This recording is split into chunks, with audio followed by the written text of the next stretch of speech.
endured this hard Stop thinking so goddamn much. It's not that hard. It's only that hard because it's in my head. I endured this hard lesson so you don't have to. Part 3. Still sweating. Don't mind me.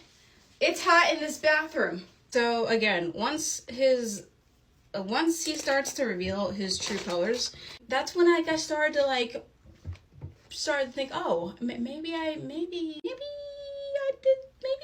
impulse decision a little too quick. Of course, by then, it was, I don't want to say too late, but I was like too in it. I was making a home with this man. I was going to work. I was grocery shopping. I was taking care of his goddamn dog, which, by the way, he loved that dog way more than he ever loved me. He never loved me, let's be honest. He made it very clear he loved his dog, which was a beautiful boxer. He loved his dog way more than he even liked me.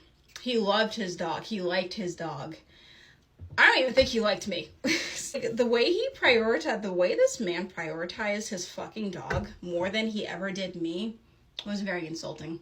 Anyway, the hard part about it is, like, I could see so clearly now how it was a dumpster fire to begin with. Like, the whole situation, everything. Like, I know now that it was a complete and utter mistake to just willy-nilly move in with somebody who claims that, you know, they love me and whatever. But, like, it didn't feel that at the time. I was a lot more naive. I was a lot more, I guess at that time I was still desperate to be loved, and I leaped. I did the leap and didn't even think twice about it.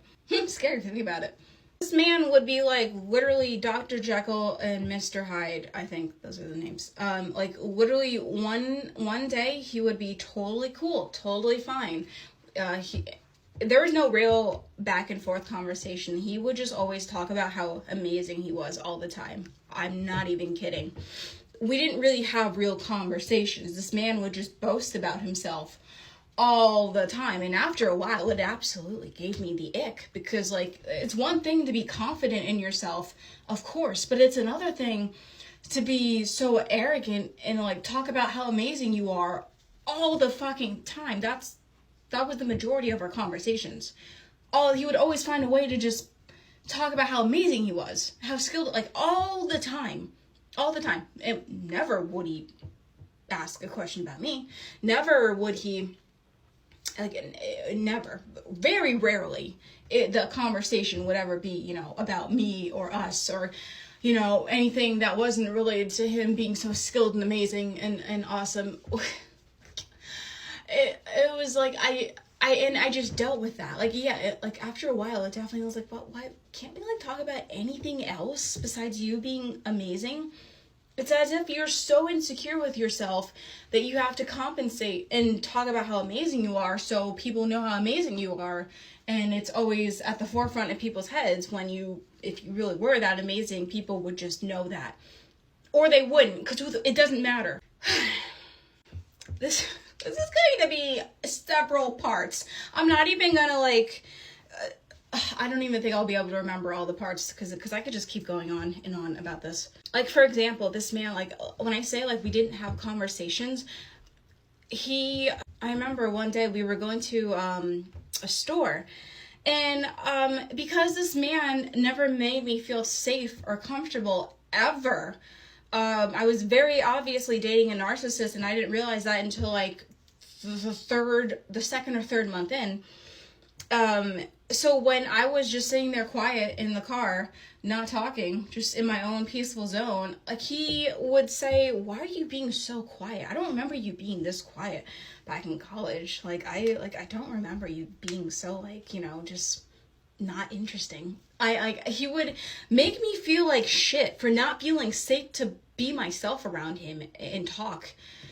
Like, I literally couldn't. I was I ended up becoming a complete shell of myself because I did not feel safe to express anything or to just be I couldn't even just exist around him and be myself. That's how unsafe I felt around him. And the feeling of feeling unsafe only grew more and more to the point where I felt physically unsafe.